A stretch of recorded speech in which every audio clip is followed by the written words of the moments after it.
अस्सलाम वालेकुम। बادशाह व्लॉग में ताक़तवर अमलीयात में आपको खुश आमदीद कहते हैं। आज अब यहाँ आए हैं बाबा जती सती सरकार उनकी मज़ार पे आए। हम आपको यहाँ का व्यू दिखाते हैं और यहाँ की ज़ियारत करते हैं।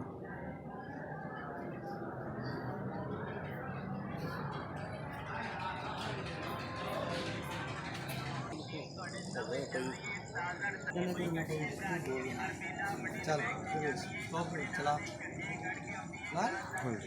अच्छा तो दोस्तों मलिक साहब बाबा जती सती सरकार को देखा लो जी। ये उकाड़ा में बुजुर्ग हैं बाबा जती सती सरकार। आज हम उनके मज़ार पर तशरीफ़ लेके आए हैं।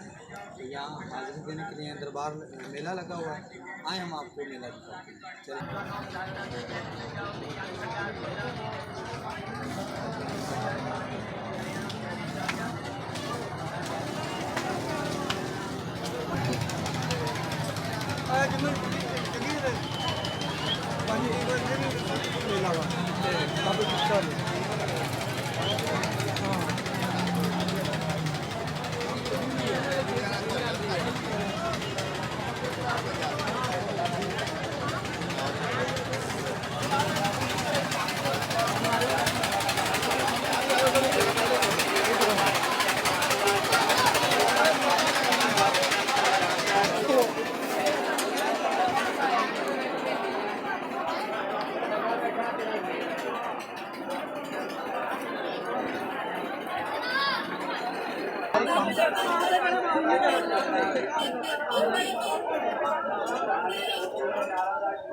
लाल हो गए, पीते चीनी भी लाल हो गए। 10 लाल का वाजा पिया माल का छोटा गिलास 10 रुपए का, बड़ा गिलास 20 रुपए का।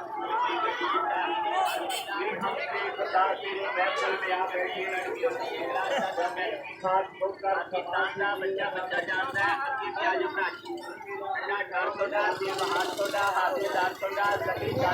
वाटर लाहौर गिलास 10 रुपए का। 10 रुपए का गिलास जो है ना 10 रुपए देने जाओ तो यंग ठंडा सोडा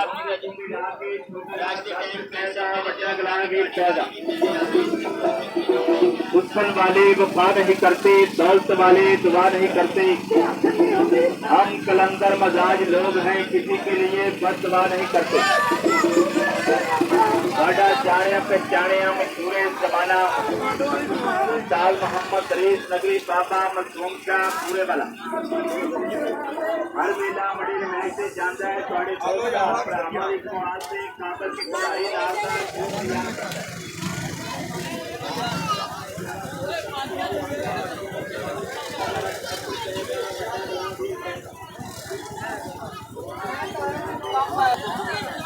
चला मेला पहले देख आया मगर पहले मेला घूम ले फिर हाँ उत्तर जाके बना रहा उससे मदद में पड़ा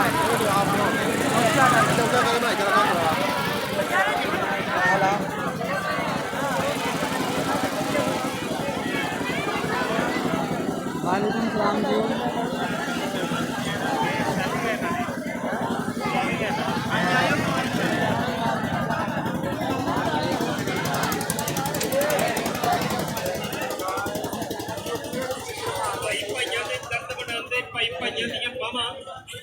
आपने सिर मामा ने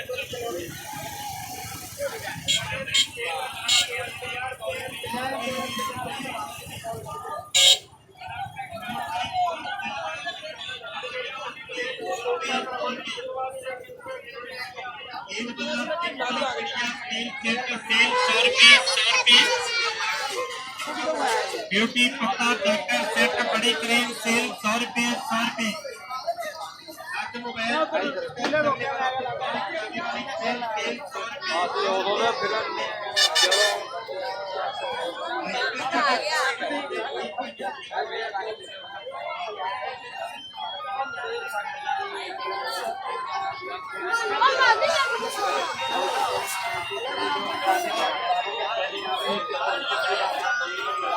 पैसे पहले देगा, बारी पहले आवेगी।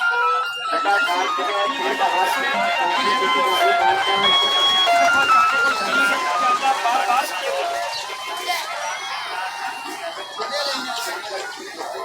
स्पेशल नार दा जूस पियो, ठंडा ठार पियो, दिल बहार पियो, जायकेदार पियो।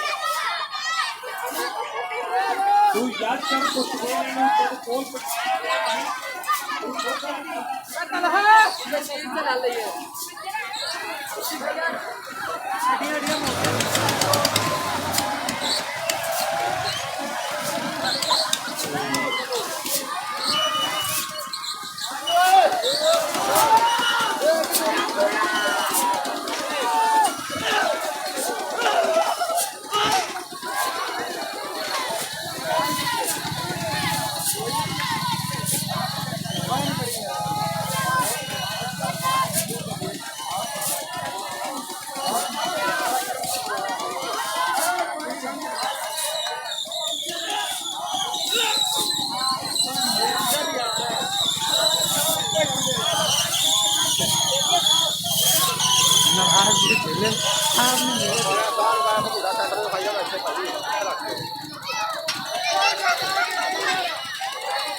जनाब ये वही झूला चल रहा है जो हमारे आस्थाने के मेले पे चलता है।